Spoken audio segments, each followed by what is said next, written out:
I've always been into sports, really. Karate from a very young age.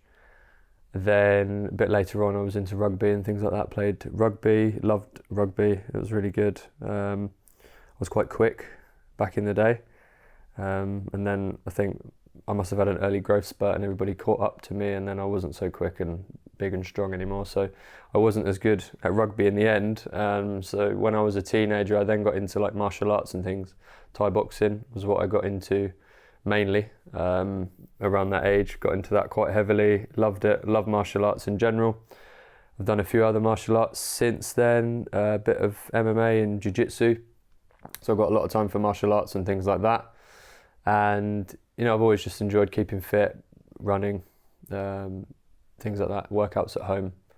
That's been my background really. But there was a turning point in my training. I think when I was sort of really just before I discovered rope flow and that kind of thing. So we're talking probably 2019.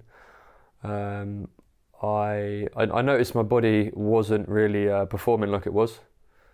You know, and looking back now, I'd say probably that was maybe due to how I was training. You know, like in the gym, it was very kind of, you know, you think of like conventional fitness, a lot of linear movements, straight up and down.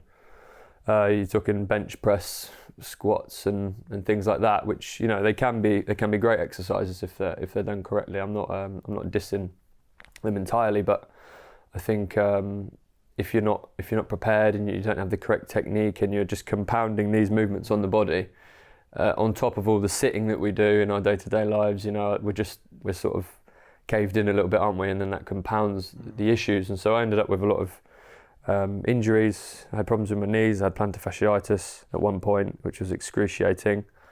I've had, you know, like shoulder, rotator cuff issues and things like that, and just like, carpal tunnel. So yeah, I've had a lot of different things, which led me to make some changes in my training. Yeah, I had to reevaluate everything, and that all started from discovering the rope flow and methodologies of like David Weck, that then sent me on the kind of alternative fitness path, if you like, and discovering the whole other side of fitness, which not everybody talks about, you know.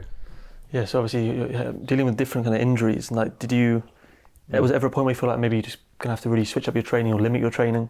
So I think the good thing I see with the rope is it's a way to actually empower people. Mm-hmm. Because even someone who's not the most fit, not the most able, someone who's elderly, can pick it up and learn the basic patterns. Mm-hmm. I think a lot of things in the alternative fitness space is great if you're young. You know, even some of the stuff that's kind of out there, it's great if you're young and you're fit, but it does have the longevity.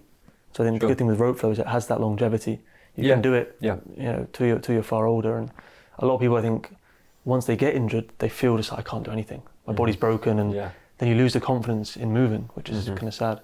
Yeah, it's like a vicious cycle, isn't it? But sadly, I think the thing that a lot of people don't realise is when they get these injuries, they just attribute it to, you know, maybe getting old or like a hereditary thing that they've just inherited, and they don't think there's anything they can do about it. And they don't for 1 minute sit there and think that this may be due to the movement patterns that have become ingrained in my body, you know. But thankfully, you know, there is a way through pain. If you're someone out there who is suffering from that, then know that there is ways that you can train the body to come out of that and to move in a way that's more natural. If you guys have enjoyed this video, it'd mean a lot to us. Just like the video, make sure you subscribe to the channel as well. And for more information about our rope course, check out the link in the description. Thanks for watching.